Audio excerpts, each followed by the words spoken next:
C'est ma troisième participation. J'apprécie beaucoup ces réunions internationales, ce brassage, ces échanges qu'on en tire. C'est vraiment une approche qui permet de booster vraiment la profession. On sait au moins qu'ailleurs, on peut avancer. Donc on prend le même exemple. J'étais l'ancien président de l'Ordre des experts comptables du Bénin et j'étais le normalisateur comptable de l'OADA des 17 États. Donc on vient puiser dans certaines sources où ça apporte beaucoup pour nous. C'est très important. Quel rôle peut jouer l'expert comptable dans l'édification d'un secteur public tout à fait. Le secteur public est pauvre, en fin de compte, des gens expérimentés comme les experts comptables. En réalité, il faudrait que le secteur public essaye de récupérer des professionnels comptables parce que ce sont des gens qui sont pluridisciplinaires.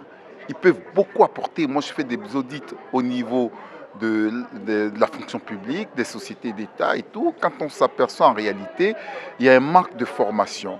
Mais le privé ne veut pas aller voir le public. C'est au public de tout faire pour récupérer des diplômés expertise comptable pour qu'en réalité, ça puisse booster la performance, parce que le mot performance n'est que de nom, le mot que les gens utilisent. Mais la performance n'est pas forcément dans le secteur public. Il faut à tout prix que des professionnels pluridisciplinaires puissent venir apporter leur technicité pour qu'il y ait réellement performance. C'est très important. En réalité, il manque beaucoup de professionnels. Il manque beaucoup de professionnels. Quand je prends le cas du Maroc, il y a un diplôme marocain. Mais moi, je suis membre du jury depuis 30 ans du diplôme français. Il y a quand même des Marocains toujours qui viennent en France pour le diplôme français.